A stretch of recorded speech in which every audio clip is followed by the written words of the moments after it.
Meditation is not just a technique. Please understand.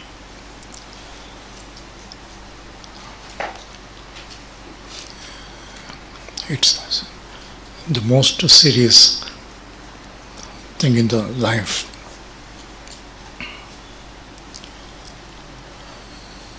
Meditation is a process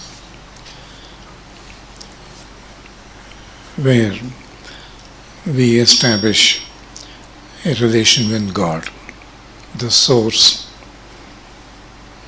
the intelligence behind all this creation. Meditation is a process when, by experience, by direct experience, we understand why we are here, why we have problems. We understand so many things. You shouldn't take it up very lightly. That's what I'm suggesting. As usual, we begin with questions. Question: is revolution possible only by channeling light? No. You may wonder if I say, I have said meditations are not enough. We have to make efforts to change. Similarly, channeling light is not enough. Light provides wisdom and courage. Light also awakens. When we awaken, we have to reject all that is not right, all that is corrupt. We have to reject the dark. We have to reject the negative things, which means we have to act. Light helps, you remember, light helps, light works, but we too have to work. People have asked me hundreds of times, I meditate, still I get angry. Why? You get angry because you get angry. You must check yourself. You should not get angry.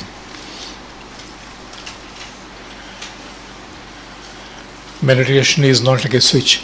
You meditate so you don't get angry. You have to make efforts. Similarly, revolution, we have to make efforts, great efforts.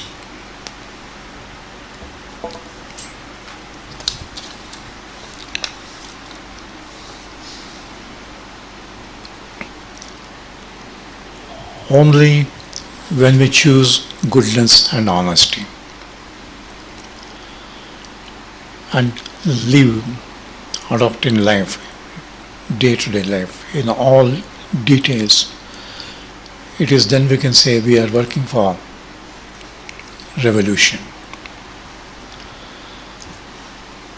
Channeling light is not enough.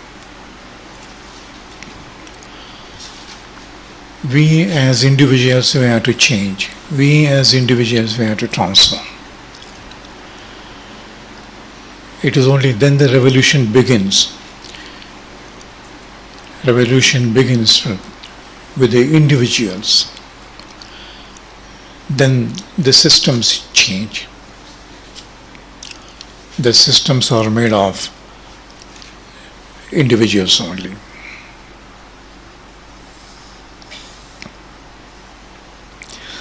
Revolution by light works at all levels. At the level of the energy, at the astral level, at the individual level. This is very important. At the individual level. A word of caution to all the people who channel light. Understand light. Understand the workings of the light. After understanding this is very important, you have to first live the life in the most proper way. People will begin to look towards you. They will see how he is living. You have to live the most proper way. Never neglect any duty. Never neglect any responsibility. There were times when people ran away to Himalayas to escape from their families. I received a mail when a person responding to our call of this revolution way light, he said, it's very good. By channeling light, by taking up light, my brother left the house. I don't think the light will ask anyone to leave the house unless he has some other reason. Some other reason. But light does not make anyone irresponsible. I know this. Otherwise, I wouldn't be speaking of light. So we, the people who channel light, we have to be very careful. We must prove to anyone, yes, we are living very sensibly. Very sensibly. Question. When we love others, do we love ourselves? The fact is, we always love ourselves. I don't hesitate to add, only ourselves.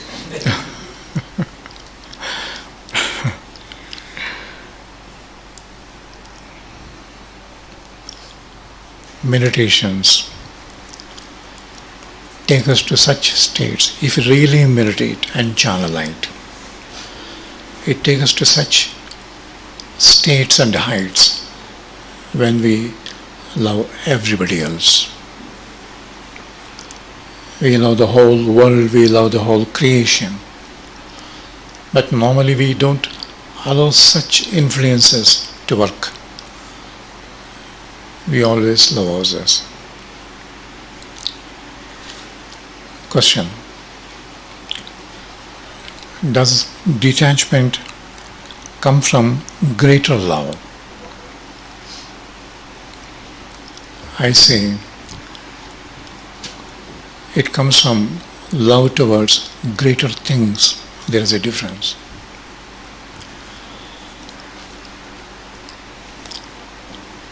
If we know the value of things, naturally we choose the higher things. If we know the value of things, we have greater love for higher things. It is then we give up things of lower value naturally. So I'll repeat again, it's love towards greater things, greater realities that makes us detached. Example, God. Bliss. If we experience what bliss is,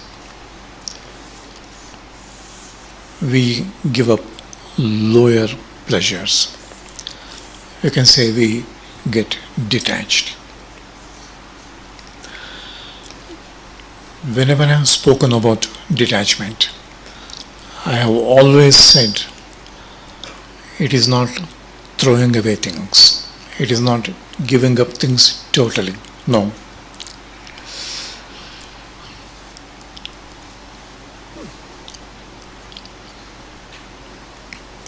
We have to understand this clearly. We can live in all comforts and yet remain detached. When the call comes, you must just get up and walk without looking back. You may be living in luxury, but you don't think of it. You think of the things ahead. I say that is detachment. It's easy to demonstrate that we have given up things. It's easy to do it. My Guru was the only person perhaps I saw who was really, really detached. He was a very rich man, but a house was built, new house. When we went there, he also was looking at those as if he was seeing for the first time. He never bothered about those things, riches, etc. But he lived. He had 3 telephones, 3 cars, all those things. When he was a student, he lived in a place where there were 25 rooms and more than 80 servants. He was used to luxury, but he was never attached. Question: what is going beyond religion? It is not ignoring all that religion is. Never mistake me.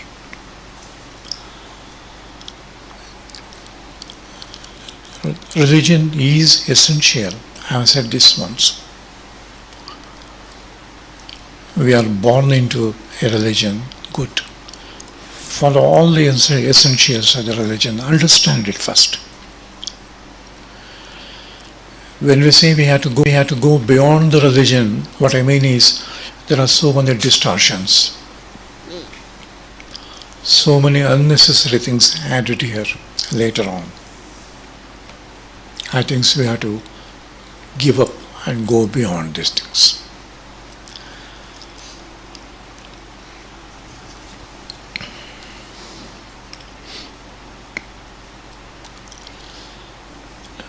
How can we manage our depressive and ecstatic states? We as meditators are supposed to be equanimous. But I never say when you are ecstatic, don't dance, you have to.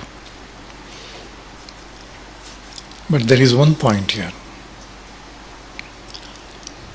Whenever we reach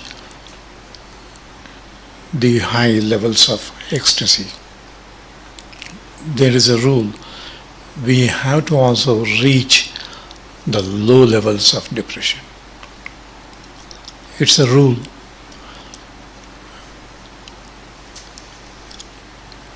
When you really enjoy this ecstasy at a level physical, mental, intellectual, it's good. But you must have the strength to face the low levels of this ecstasy at all levels: body, mind, intellect. If you meditate, you have enough courage, you have enough wisdom to manage this.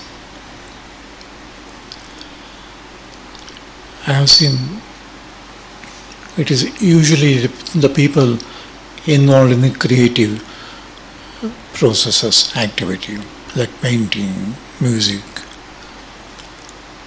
They easily reach these high levels emotionally. And when they have to go down to the lower levels, they will not be able to cope with. It is then they start behaving in weird ways. Maybe they will take up drinking, etc., etc. But a meditator, a spiritual person, will be able to manage these lower levels. What I would suggest is this. When you are very happy, ecstatic, shift the levels. Be ecstatic at the level of the soul. Enjoy it. One can be ecstatic but need not be demonstrative. You need not dance, but you can really experience this ecstasy internally. I think when you shift these levels, you don't have to go down. Then this law that you have to reach the lower levels will not apply. It's a very interesting point. Please contemplate on these things.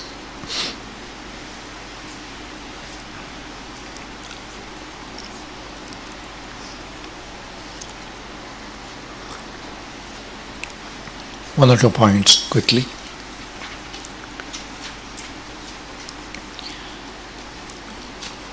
Spirituality begins with small details in life. How we take care of the body. The body is a gift. Do not neglect the body. Punctuality, I have said this often, punctuality is spirituality. In every detail of life, one has to be prompt, proper. That is spiritual. I went to a dentist clinic. I have never come across a clinic as clean as is. It's not merely cleanliness. Every detail was taken care of so perfectly. Every detail. Perhaps I observed, others would not have. The color combination, the color scheme, even the flowers arranged in the flower vase, the colors of the flowers, so soft, blending, they were not harsh.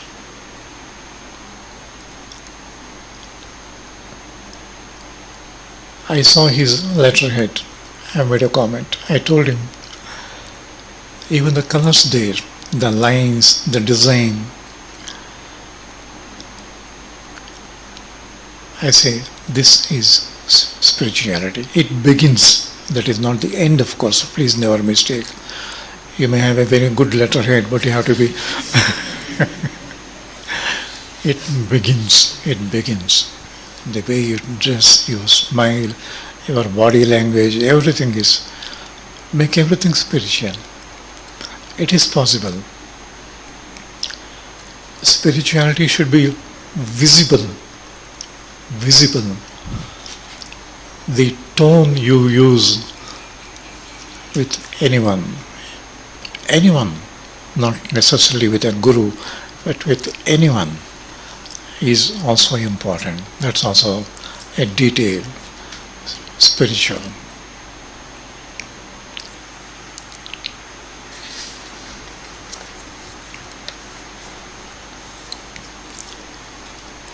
I have tried to understand the workings of the mind. I am unable to understand it completely, how the mind works. It's very difficult to. Recently I have spoken about the mind, maybe in the last class. The mind is a friend. The whole system, body, mind, intellect, they are all friends. I even said karmas can be our friends. They cooperate, they help, etc., etc. Sometimes the mind, I am talking only of the mind now, it also overplays a bit. Maybe it tries to please us. If we want to see a light, the mind will project it. If you want to have the darshan of Lord Krishna, the mind will project the image of Krishna. If you want to talk to someone, the mind will say, yes, you are talking to this person. The mind can create many, many illusions. That's why I said, I am yet to understand the mind. We cannot easily classify as mind is a friend or an enemy. It is a friend and also not a friend. So I have to be careful with. If you enjoy the mind games, enjoy it. But be wary, be careful. Do not fall a prey or a victim to mind. The mind will never try to fool you, remember. No. It's a wrong impression. The mind will trying to fool us and mislead. It doesn't do it. The mind tries to please us. It overdoes it. That is it. It overdoes. So, don't entirely depend upon what the mind projects. Thank you. God bless you.